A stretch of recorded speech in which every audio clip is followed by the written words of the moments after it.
आज Doubtnut app download करें। Doubtnut पर अपने सभी गणित, रसायन विज्ञान, भौतिक विज्ञान और जीव विज्ञान के डाउट्स का करो सफाया। बस प्रश्न की फोटो खींचो, एक ही प्रश्न को क्रॉप करो और तुरंत वीडियो सोल्यूशन पाओ।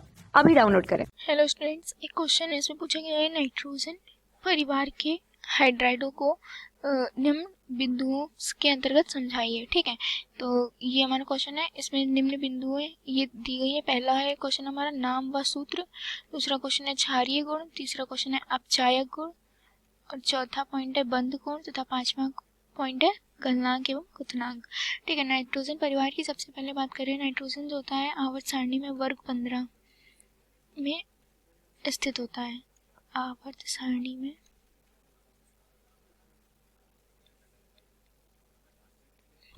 सारणी में वर्ग 15 में होता है। ठीक है, 15 वर्ग, ठीक है, में स्थित है।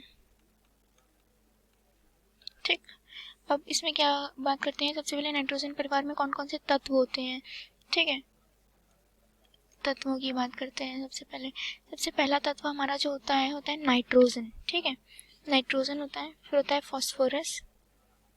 पहले हमारा नाइट्रोजन, फास्फोरस, फिर उसके बाद होता है हमारा आर्सेनिक जिसे हम AS से रिप्रेजेंट करते हैं, फिर होता है हमारा Sp और फिर होता है हमारा Bi जिसे बिस्मिथ। ठीक है, तो ये 5 तत्व होते हैं हमारे नाइट्रोजन परिवार में। ठीक है, अब पूछा गया है नाइट्रोजन परिवार के हाइड्राइडो। नाइट्रोजन का हाइड्राइड जो होता है वो नाइट्रोजन हाइड्रोजन से क्रिया करके क्या बना लेता है, अमोनिया। ये इसका हाइड्राइड हो गया। ठीक है, और फास्फोरस का हाइड्राइड होता है PH3, आर्सेनिक का हाइड्राइड होगा AsH3 तथा Sp का होगा SbH3। ठीक है, इस प्रकार हमारे नाइट्रोजन के जो होते हैं हाइड्राइड बनते हैं। इसी तरह इसका Bi का भी होगा BiH3। तो इन सब का नाम क्या होता है, ये होता है हमारा अमोनिया। ठीक, और ये होता है फॉस्फीन, ये होता है हमारा आर्सीन और SbH3 होता है स्टिबीन और चौथा होता है ना बिस्मथीन।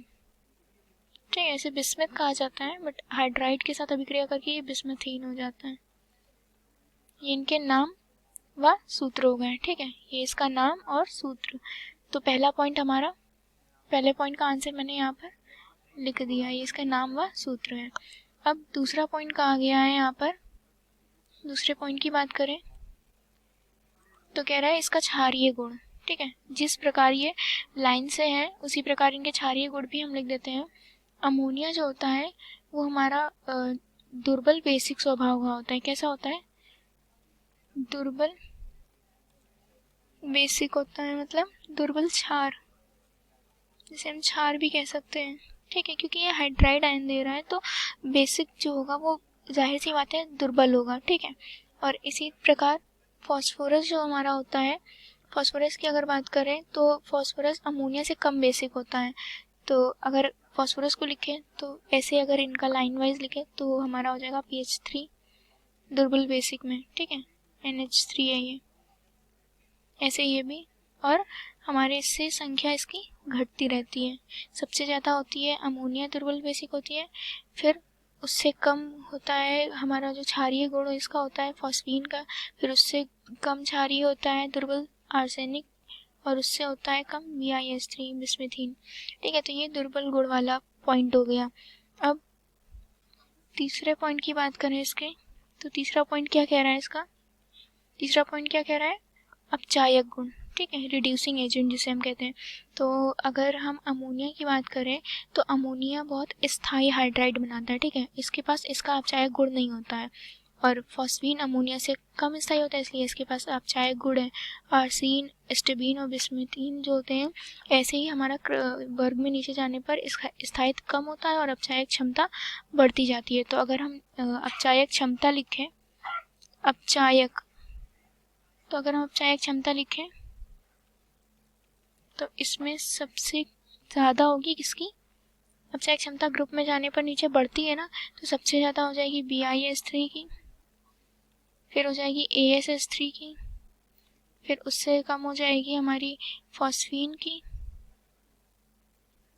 और फिर बिस्मिथ, और यहाँ पर एक आएगा SbH3 की, और यहाँ पर आएगा AsH3, ठीक, आर्सेनिक।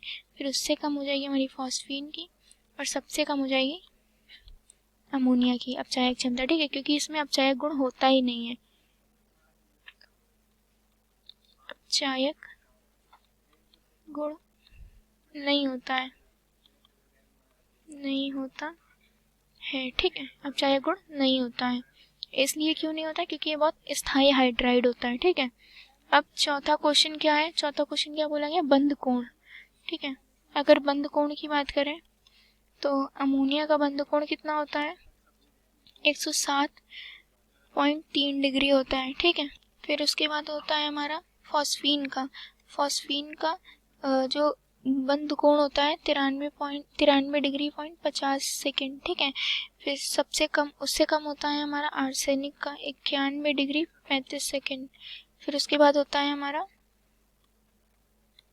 SbH3 का, SbH3, तो इसका कोण कितना होता है? 91 डिग्री 30 सेकेंड, ठीक है। तो आप समझ गए सबसे ज़्यादा बंद कोण किस में होता है? अमोनिया में, फिर फॉस्फीन, फिर आर्सिन, फिर होता है हमारा एस्टिबीन और बिस्मथीन में, ठीक है। ऐसे अब पांचवा गुण की अगर बात करें तो पांचवा गुण क्या है? इसमें क्या दिखाया जा रहा है? पांचवा गुण गलनांक व क्वथनांक, जैसा कि आप यहाँ देख रहे हैं। तो अगर पांचवे गुण की बात की जाए तो इनका गलनांक जो होता है क्या होता है? अब इसमें अगर इसके फिफ्थ पॉइंट की बात करें तो फिफ्थ पॉइंट क्या कह रहा है यहाँ पर? फिफ्थ पॉइंट हमारा गलनांक और क्वथनांक की बात कर रहा है, ठीक है। तो इसमें क्या होता है, हमारे जो नाइट्रोजन फैमिली के जो जितने भी हाइड्राइड बनाता है नाइट्रोजन फैमिली, उसमें क्या होता है, जब वर्ग में नीचे जाते हैं तो नीचे जाने पर क्वथनांक बढ़ता है, तो ठीक है। तो अगर हम NH3 का अगर लिखेंगे तो सबसे कम क्वथनांक किसका होता है? फिर होगा हमारा फॉस्फीन का, फिर होगा आर्सेनिक, फिर होगा बिस्मिथ,